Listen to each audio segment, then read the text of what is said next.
Hey, it's Jay. It's Christmas time, and despite everything, I want to feel a bit in the season. So I watched a bunch of Christmas entertainment from the 70s, lesser known stuff mostly new to me, because what better way to finish off a year where I was positively obsessed with that decade? What oddball nonsense were they putting on TV to celebrate this most auspicious time of year? For you, some 70s Christmas specials that you probably haven't heard of, from worst to best.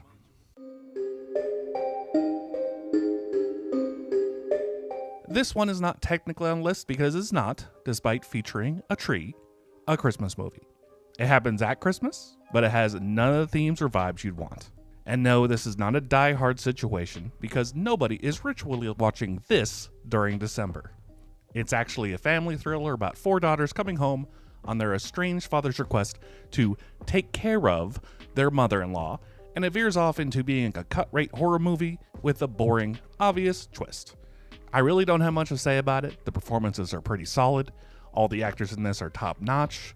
Sally Fields, Jessica Walters, Eleanor Parker, Julia Harris. It is most likely a good, important movie. It's just not what I was looking for.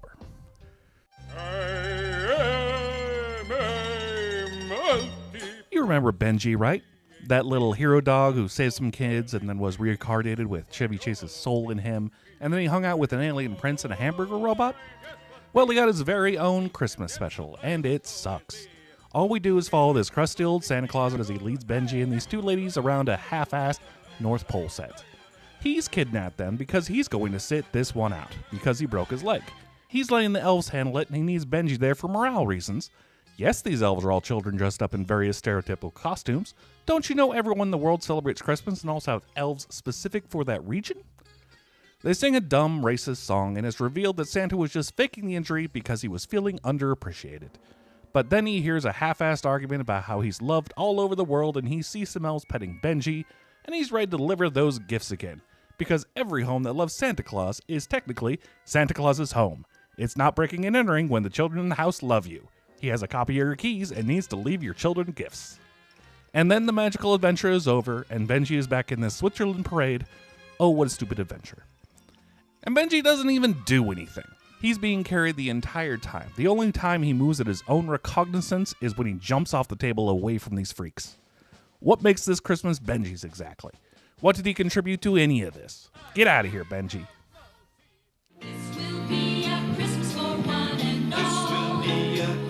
I can already hear you asking it. Who on earth is Rich Little, and why does he deserve his own Christmas carol? He was an impressionist. Impressionist? That can't be the right word. He was a guy who did impressions of celebrities for comedy reasons. And he certainly worked harder than Benji for his Christmas special, as he does over a dozen impressions of celebrities throughout the program. The impressions don't really make any sense, but they are perfectly cromulent impressions. Rich Little's Christmas Carol is the usual story of Ebenezer Scrooge, only for some reason he is also W.C. Fields. He runs a bottle boating company with his only employee, Paul Lynde. They are visited by Scrooge's nephew, Johnny Carson, and Laurel and Hardy also drop by asking for donations. It's a lot of this. Just a lot of Rich Little doing a bunch of impressions that don't fit in context. It just happens to be people he's able to do.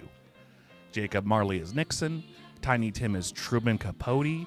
These 3 jagoffs talking about how Scrooge is dead are James Mason, George Burns, and John Wayne dressed as a cowboy? Look at this, pilgrims. His death notice is listed under public improvements. It's just a lot of impressions, and most of the jokes are very vaudeville, very unfunny. One interesting choice is that the 3 ghosts are all detectives for no particular reason. Sam Spade is the ghost of Christmas past, Inspector Clouseau is the ghost of Christmas yet to be, and our ghost of Christmas present is... Good morning. Excuse me, sir.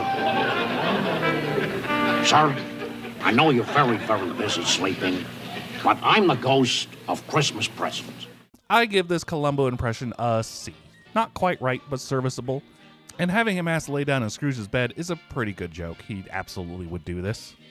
There are a few songs which sounds exactly like you'd expect. It's nice when you can lend a helping hand. Lend a helping hand? Not from where I stand, sounds nutty to me. It's a typical office party. typical time of year. There's one about a Christmas office party, which features Groucho Marx as Fezziwig being a real sex creep, and also this extra swinging around on a rope. Ever been to an office party where some dude is Tarzaning across the room? Real wild party. Anyway, guess what? Ebenezer Scrooge promises to love Christmas and stop drinking, and he asks Jack Benny to go buy him a big fat goose and makes a transphobic joke about him. Strange walk on that young kid. I bet if you put a dress on him, I could take him to my nephew's place for dinner. What the hell, man? Jack Bunny just died like 4 years ago. Leave him alone. Then the whole thing just kind of rumbles to a stop with way too many haha W.C. Fields was a drunk jokes, and then all the characters wave goodbye. Oh, he does a single cross-dressing impression. It's Edith Bunker. How hilarious. Then Charles Dickens rolls over in his grave, and we learn that this was produced in Canada, which makes the whole thing make a bit more sense. You can get away with this bullshit when entertainment is mandatory. Time rolls fast and time rolls slow. I gotta talk a little about Cosmic Christmas because it is an important moment in animation history as the first fully animated special from Nelvana, my favorite animation house with a unique, super janky style. This is a simple little story where 3 aliens come to Earth for no real reason and befriend a child and his pet goose who tells them vaguely about Jesus and Christmas. He takes the alien to his house, where this one alien uses his psychic abilities to conjure memories of Christmas past, and then this asshole kid steals the kid's goose to eat it, and they chase around town until this little shithead flies off a cliff onto an icy lake where he falls in. The whole town comes together to save the children, including our aliens who have mentioned several times that they are not allowed to interfere, and there's a bunch of forgiveness and a big party, and the aliens fuck off. Seemingly the presence is no longer newsworthy. It's a dumb little fable that kinda has a point, but the message is very mixed and ends up being irrelevant at the end. It's just a bunch of moving pictures. There's a lot of bits about how the Christmas season is all hustle and bustle, and only the clear-eyed innocent youth can really understand these enigmatic beings, with all the adults freaking out about the spaceship and their own petty worries, but the special runs out of time and races to finish. I do like that they use this odd animation technique for exclusively our 3 wise men. Everyone else moves naturally, but these guys fade between their various poses because they are creatures who travel the stars, and of course they move weird. It looks broken, sure, like they just kind of fucked up, but hey, it was a cool idea. There's a once-a-year night when your spirits... This is an odd set of stories about 3 different guys who all find an occasion to rent a Santa Claus suit at the same time on Christmas Eve. They all go in, have a curious conversation with the costume store owner, and then go their separate ways, having bizarre adventures you could only have in New York City. Well, if it ain't Santa Claus. Where's your reindeer? He said you were gonna be here, but we didn't believe him. What are you doing, slumming or something? What do you know? He ain't slumming. The 3 stories are wildly unbalanced, as one character gets the bulk of the screen time and has the most outrageous plot, while the other 2 are kinda dull in comparison. We'll start with those so you can see what I mean. Our first character is Gil Travis, a failed author who has taken a job as the chief aide to Senator Warner, who is in New York to handle some errands before heading off to the important dinner that evening. One of those errands is visiting his wife and son, who he is currently separated from, and he gets talked into visiting them in a Santa Claus suit so it's more impactful or something. He's a real bad dad, Christmas dad about the whole thing. He's very grumpy, very business. He doesn't have time for any of this. But he eventually gets to his apartment, which seems to be a converted factory and also home to approximately 24 Italian stereotypes. I'll go along for the ride. I need the exercise. I gotta go out and get some more Christmas salami. He comes up the elevator as Santa and terrifies his child, which leads to a huge fight with his wife, and after being given an ultimatum, he chooses his family, quitting his job and hugging his child. Such an obvious Christmas plot. Our second character is Bob. He's played by Radar from MASH, who is considering proposing to his neighbor, Polly, a fashion model, but he's so nervous about it because he's just a simple math teacher. No way she would agree to marry him, especially since she's dating Rod, who owns a sports car and takes her on romantic carriage rides. Instead of being told that he should not ask a woman he is not romantically involved with to marry him, it is suggested to him to propose while wearing a Santa Claus suit so he's less nervous about it. Seems like a bad plan doomed for failure, but once they start talking to each other, it's clear that she does care for him, and it's only their own nervous personalities that's keeping them apart. So Rod tells Polly that it's time to decide if they are getting married or not, and she has until tonight to decide. She asks Bob if she should do it, and Bob is such a mealy-mouthed weirdo that he can't get his feelings across, so he puts on that Santa suit and goes to find her at this weird fashion event where ladies dance around in nice dresses and businessmen leer at them. He crashes the party and creates a scene,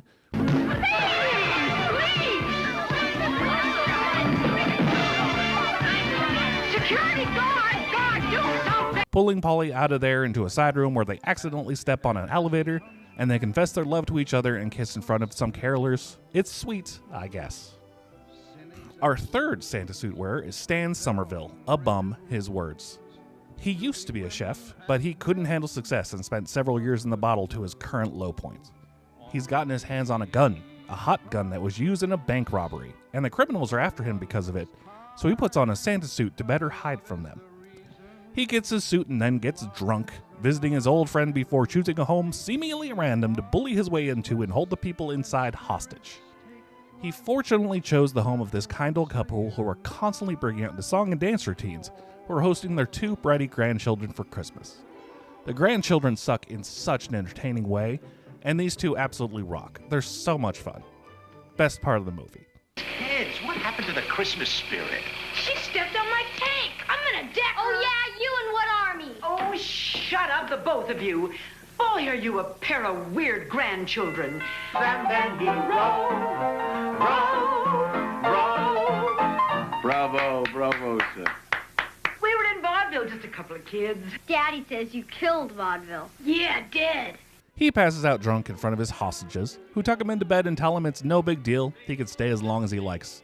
So we spend a weird amount of time hanging out here, watching them cavort with their butler, who is just having the best time. Sometimes we quarrel, and maybe we fight, but then we make up the following night. In case you were wondering, yes, that is Luigi from the Super Mario Bros. Super Show. Ernie, I'd like you to shake my brother's hand. Oh, he's sicking just fine. Stan's past soon catches up with him as our bank robbers, Bruno and Babyskin, Wait a minute. I'm Babyskin. He's Bruno. All right, now, no more fooling around. take a hostage of their own, long-arming Stan's friend Eddie to help them find him. They break in and demand they hand over Stan and the gun's gone, the kids hit it, it's under the tree, and after a scramble they're about to take Stan away to murder him, I assume, but those shitty kids ambush them, saving the day. The cops show up immediately. They would have been there earlier, but some old man was holding them up. That old man was likely Fred Astaire, the costume shop owner, who keeps popping up at various points and is seemingly orchestrating these events. There's no real explanation why he is in every scene until the end, when it is revealed that the costume shop he ran was merely an illusion, and all this was the machinations of Santa Claus, spreading some holiday magic and getting these couples together for Christmas. I mean, obviously, right? Although I do question why Radar doesn't seem to notice this. He has like 3 extended conversations with him. It's a perfectly fine movie, but it ends up being fascinating to watch for me specifically. So many connections to other stuff I made this year. Gil is played by Bert Convey from Racket. There's Updike from Kolchak as an extra in that creepy-ass fashion show scene. This was written by George Kurgo, the showrunner of Courtesy Love. So many people that only I personally care about. It was a joy to watch, though I imagine less so for someone not as 70s pilled as me.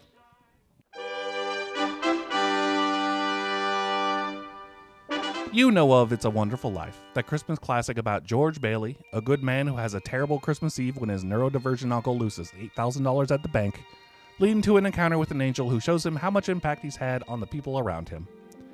You probably didn't know it was a huge flop, and only became a Christmas classic because it was for some time in the public domain, and so it was cheap to put on every cable channel during the holidays. It's well loved now, but not so in the 70s, where it was barely remembered, and you could get away with ripping it off entirely for network television. Thus the story of It Happened One Christmas, a gender-bent remake starring Marlo Thomas and featuring Orson Welles, Wayne Rogers, and Cloris Leachman. The movie is pretty much exactly the same, where the angels send down an incompetent bungler to guide Mary Bale Hatch, a curious and idealistic woman who has spent her whole life in Bedford Falls, the needs of her family and community always interfering with her attempts to leave town. The same major events happen in her life as in George Bailey's. She saves her brother from falling through the ice when she's young. She stops a druggist from poisoning a child. She falls into the pool during a graduation party with a young paramour, the same night her father dies of a stroke, which leads to her being put in charge of his building and loan against her will. She marries George Hatch, and their honeymoon is interrupted by a run on the bank, where they spend their vacation money to keep their financial institution afloat. They create Bailey Park, a housing division where the poor can afford their own homes, which leads to local shithead Mr. Potter to offer Mary a job, which she rejects because she hates his guts and she's pregnant, and she's not going to work for such a black-hearted man to support her family. She'll find a way. Then she has the eventful evening where Mr. Potter maliciously and pointedly steals $8,000 from the building and loan, and upon being asked for help, instead of realizing he may have gone too far in returning the money, he decides to insult and degrade Mary and drive her to despair. He is 100% responsible for her contemplation of suicide. He was so demoralizing it required the dispatching of whatever divine agent was available. Now, who is available to attend them? Clara. Who else? Just Clara. This is a delicate task. Now, who is available to help Mary Bailey on this most crucial night of her life? No one. Then send for Clara. Why aren't the angelic forces doing anything about this guy?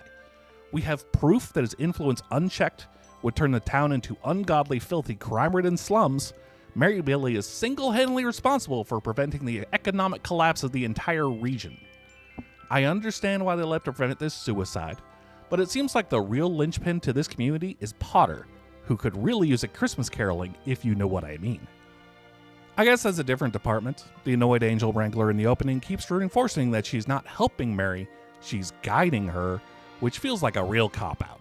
You're not to save Mary, you're to guide her. I meant God, I just said save. No, this is Bedford Falls. Charming. A little dark, but charming. Heaven is real hands-off, considering the extent of their powers. Clara the Angel is a more cartoonish version of Clarence. Cloris Leachman is playing it very broad, like she does. I always remember her as a classic character actor when you need some wacky old lady energy, but she was once young, and even this movie is late in her career, as she started in 1947 and showed up to do the work every day until her death in 2021. She's great and fun here, if a little high-pitched. She shows Mary what life will be like in Pottersville, the dark timeline where she was never born and all the side characters shown to have noticeably worse lives. The worst being her brother is dead because she was not there to save him when he fell through the ice. It apparently required her leadership to save Peter. All these other kids couldn't have jumped fast enough and he would have gotten swept under. And he was going to be a war hero, so I guess Mary is also responsible for America winning World War II. The final indignation is discovering that George Hatch works at a garage with smudge all over his face. And he has a very non-Christian reaction to a hot babe suddenly walking up to him and acting upset. I don't know who you think I am, but I got no kids. And anybody who brings up kids in this world has got to be crazy. You understand? Now, come on. Stop it! Leave it alone! Mary repents and realizes how important she is and how much her absence would affect the people she loves, and falls into reverie about the miracle of life, running around town screaming at people.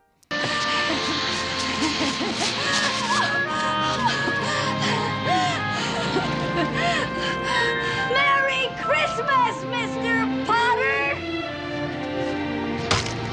Happy New Year to you in jail! Then she goes home to her family, where the police are waiting to arrest her, but she doesn't care, because the gears are already in motion, the town has been informed of her plight, and everyone rushes to her aid. A veritable crowd of people charging in and tossing money into a big pot, ripping warrants in half, breaking into a chorus of Auld Lang Syne. I've seen this scene so many times, and it's so weird describing what happens during it. The scene is only 4 minutes long, and so much stuff is just happening immediately. Everyone is screaming. Why on earth do they start singing? Did this crowd come from Martinis? That seemed like a pretty respectable establishment. Anyway, it's the same movie. There are a number of adaptation changes that I could go through, but it seems pedantic too. The most interesting changes were those they needed to navigate the gender switch, which makes the story more believable somehow. Such as the detail that Mary's family could only afford to send her brother to college, so she has to save up to pursue being a traveling writer, and then has to keep postponing her trip because of family stuff.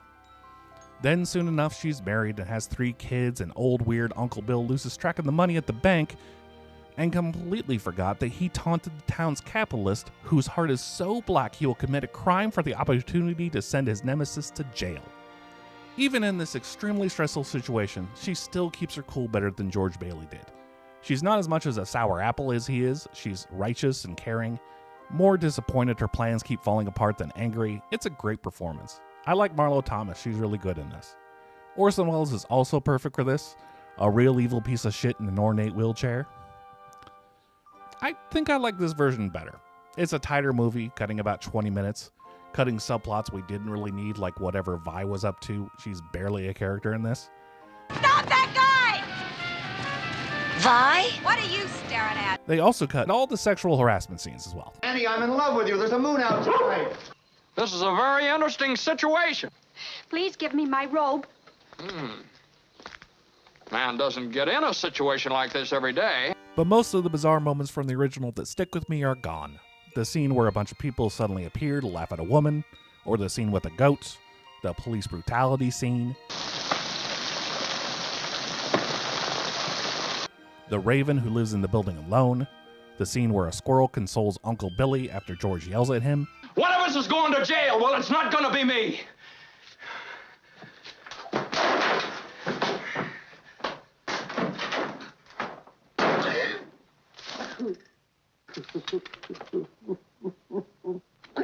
And that's fine. Those are not good moments. Those are weird moments. But that is the place where nostalgia lives. What watching a movie at Christmas is all about.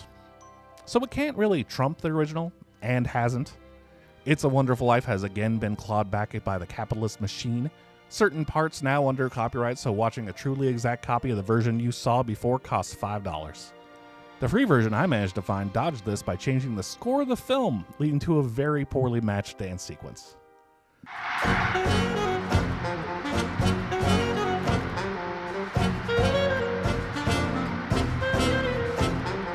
I'm not very good at that. Neither am I. Okay, what did we lose? The things we have to do to experience culture. But if you like It's a Wonderful Life, this is an interesting watch. You should check it out. It's on this website, as is everything I watched for the vid. Shout out to the archivist for putting this up, and curses to the copyright robots. Copyright reform now. I will not elaborate about what I mean.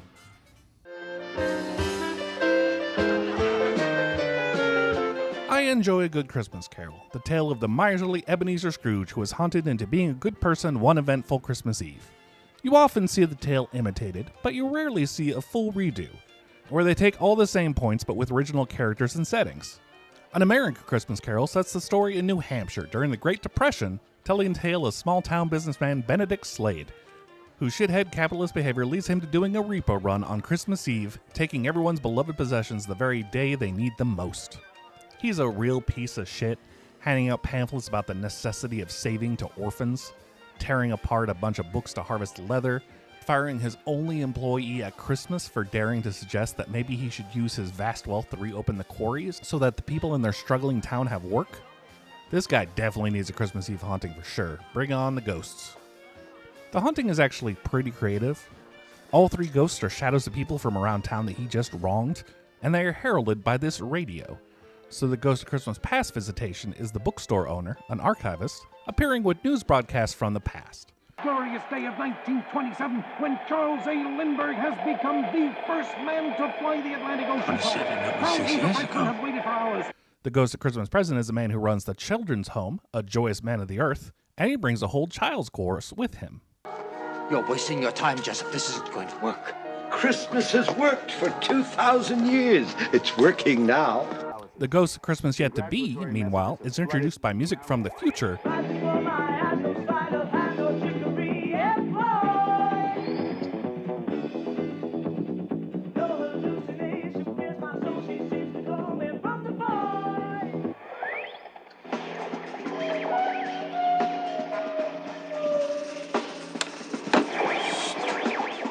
and he's dressed all cool and with medallions on. Take it back to the farm free of charge. Do I look like a farmer to you? No. No, you are modern. Modern? More than modern. More than modern. Future. You're the The spirit of Christmas future? Dorian Harwood looks rad as fuck in this movie. My new favorite Ghost of Christmas Future, just swagging around, quipping sardonically at Ben Slade. The monument looks fairly new and yet neglected. No one visits that grave. Not ever? Not ever. Who is the unfortunate person? Take a look. I don't want to lie here in a grave, unremembered and unloved forever. Please tell me it could change. They also give the backstory of our Scrooge a better flourish, much deeper characterization. As we discover Ben Slade's past as an orphan in the late 19th century, they aren't very specific about the timeline. But one Christmas, he was moping around the orphanage when a local businessman drops by and asks for a boy. He just wants a boy, he needs an apprentice for his furniture business, and he thinks the right thing to do is to find a surly, difficult child with no attachments and just, have him. He works at the factory now. Did not know you could do this in the late 19th century. Could have sworn there was a whole war about this. But I guess it's different if it's called adoption. After being beaten and forced to come with this strange man, Ben is taken, alone, to the workshop and told this is his life now. He's going to learn furniture making. What do you think this is, a stick? No, dumbass, you can whittle it and then you have a sword or something. Aren't I fatherly? Anyway, you get to live at my house with my daughter, who just reached puberty and has already been making faces at you. Nobody think too deeply about what might be going on here. So Ben grows up with the Brewsters and falls in love with what is essentially his stepsister, Helen, while being the young intern at the office. This is the moment when you realize that the person who is playing Ben Slade in heavy old man makeup is, in fact, Henry Winkler, or as he would have been known at the time, the Fonz.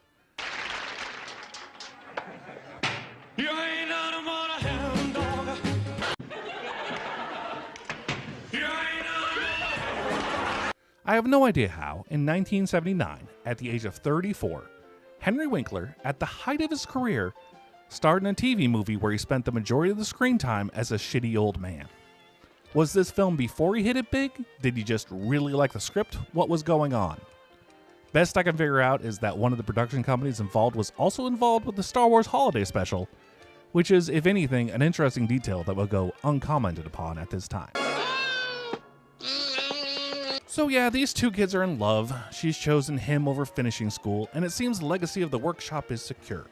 Only problem being is Ben is a thrifty little suck-up and chooses the holiday Christmas party to pitch his idea to get into mass-produced furniture, and when this doesn't go the way he hoped, he announces he's quitting his job to take another position out of town, a decision he made without consulting Helen. He disappears for a while, and it's a few years later and he now has a mustache, and he's got money now, enough to dramatically toss in $800 at the war bond rally. He's a smug jerk and takes Helen for a ride in his car. He has a car. To the factory to Neck. She hears a noise and they go inside to find old Sam working late with an open flame lantern, which leads to the factory burning down. Huge bummer. Old man Brewster is disheartened but wants to rebuild if he could get a loan, but Ben swoops in and gets funding from the only rich person in town for his shitty-ass furniture rental scheme, which causes Mr. Brewster to have a heart attack and die, completely destroying any chance of Ben and Helen getting back together. He killed her dad. Unforgivable. So those are the reasons that Ben Slade sucks. Just a lot of poor, selfish decisions and bad luck that led to him being an awful old creep, unloved and alone.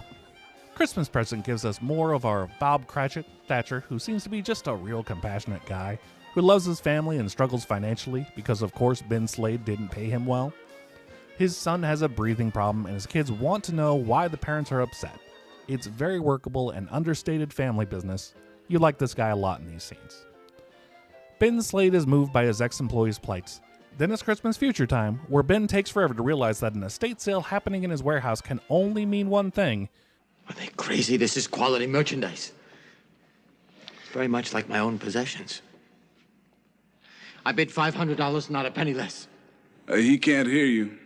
$1,000 worth every bit. But he stays in denial a long-ass time until they start a fire and auction off one final piece. A portrait of Benedict Slade with his fancy mustache, which a woman pays $100 for, to have the honor of immediately throwing it into the fire while the crowd around her starts to chant as Henry Winkler in old man makeup is freaking out. What do you say? Get me out of here! Get me out of here anywhere! Where to? Where it's peace and quiet! So that's great. I'm glad I saw that. Then the rest of the movie happens. He's shown his grave.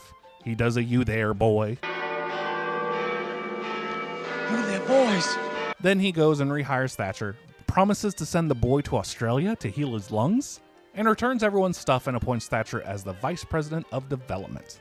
He will be investing in the community and spends the day celebrating Christmas at the children's home, where he sees a sullen young lad in the corner, and he decides to take him in as an apprentice, which apparently means taking him to the burnt-down workshop to give him the same speech Mr. Brewster gave him. Not sure why you brought him here. Do you own the burnt-down workshop? I get the symmetry. I just didn't think this scene needed to happen in this building. Feels like it would have been more impactful if it was at the warehouse we've been in most of the movie. I think it's good. I think it's strange. A solid 8. Also, this was filmed in Canada, so this might be CanCon. I need to know why this movie was made.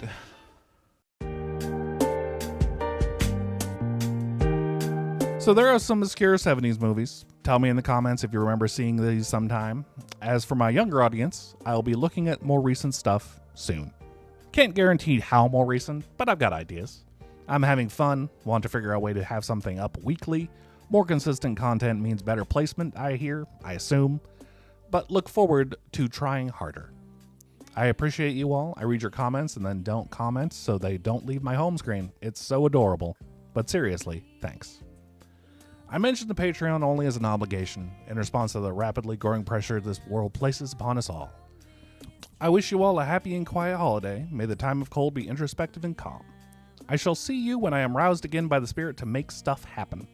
Best of wishes to you all. Keep the spirit of Columbo in your heart into the new year, dedicated to the truth and to holding rich assholes accountable. Till then.